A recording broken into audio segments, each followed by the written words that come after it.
8e édition du Festival de la chanson française. Nous sommes avec Yves Jammet. Bonsoir.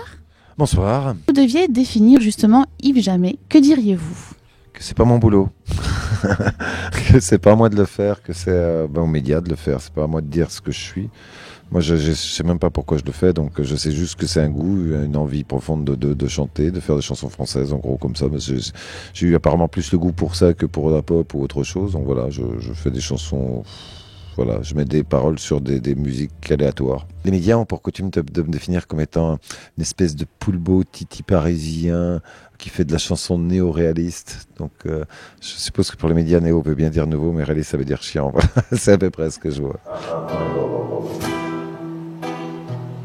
Ils sont tellement mignons, tous deux à leur façon.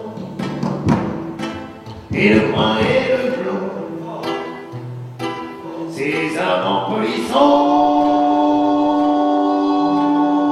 Le brun est impudique, le blanc est angélique. Nico, tu peux monter la guitare, et les deux sont foliques. C'est la question du jour. Alors, à votre avis, pourquoi certains chanteurs ou groupes français choisissent-ils de chanter en anglais ? C'est une langue qui swing plus. Je veux dire, moi, il y a une époque, l'opéra c'était chanté ou en italien ou en allemand.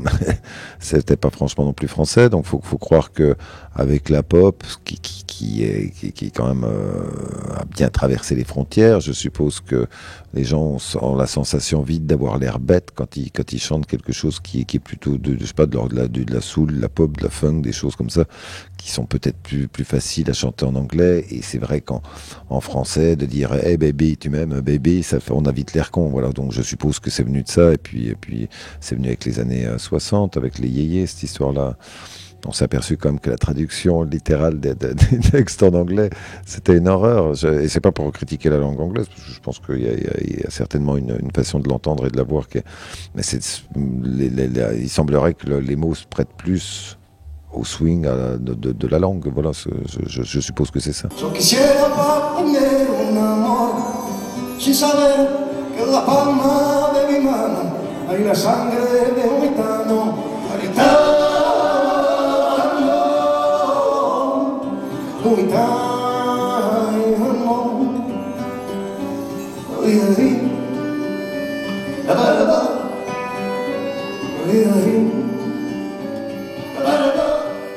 Alors, chaque année, le festival rend hommage à un artiste de la chanson française qui nous a quittés. Cette année est consacrée à Charles Trenet. Donc j'ai dans ma main des petits papiers avec des extraits de chansons de Charles Trenet. Donc je vais vous demander d'en piocher un et de me dire ce que cela vous évoque. C'est un jardin extraordinaire, il y a des canards qui parlent anglais. En disant Thank you very much, Mr. Trenet. Ouais. Moi j'aime bien Trenet, j'aime bien le. Voilà, on parlait tout de suite de faire swinger la langue. Lui a effectivement amené la langue française à un swing intéressant. Enfin, je trouve. Moi, j'aime vraiment bien l'univers de Trenet. Ça fait partie de l'héritage dans lequel je puise. Et j'aime bien. Voilà, c'est un univers dont j'aimais bien l'intellect qu'il y avait autour de la chanson. Là, pour le coup, ouais, ça puisait vraiment sur le jazz, puisque Trenet, quand même, c'est celui qui amène le jazz chanté. Trenet défonce complètement la chanson française à cette époque-là et lui amène complètement autre chose et fait swinger le mot, et ce qui donne de lui une écriture qui est très poétique. Je vous souhaite un bon concert et je vous dis à bientôt, j'espère. Ok, à bientôt. Ouais, on est des fans d'Yves Jammet, on s'est connus avec Yves Jammet et donc forcément on adore. Mais c'était formidable, hein, c'était très bien.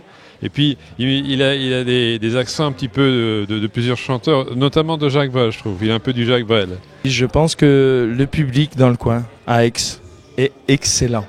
Génial, j'ai adoré, très, très animé, en contact avec le public, je me suis régalée. Je suis tout émue encore. Le réalisme et le mélange des rythmes et la chaleur humaine, voilà. J'ai trouvé ça très intéressant, des textes très solides et les musiciens sont sympas. Ah, c'est le genre de concert qui donne la pêche, qui donne la banane, une vraie salade de fruits, j'adore. Fabuleux, fantastique, merveilleux, génial, voilà. Un grand bonjour à ce talentueux artiste. C'était le bonheur, c'est super, j'ai adoré ce gars. Il a une présence exceptionnelle.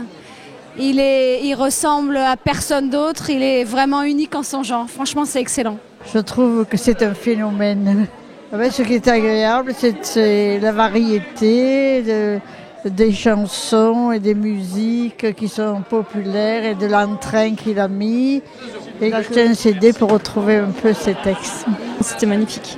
Et je le remercie beaucoup pour cette soirée parce que du bonheur, voilà. Alors j'ai trouvé ça super. En plus, pourquoi j'ai trouvé ça super? Parce que j'ai rencontré Yves parce que je viens de finir un livre-disque pour enfants dans lequel Yves Jamais, ce légendaire monsieur, a fait un des personnages de mon livre-disque pour enfants. Donc on s'est rencontrés, on a enregistré une chanson. Donc ça sort le 4 novembre chez Harmonia Mundi, ça s'appelle L'incroyable histoire de Gaston Ulysses. Maintenant que je suis tombé amoureux de Yves parce qu'on a fait un truc ensemble, j'ai trouvé son spectacle formidable.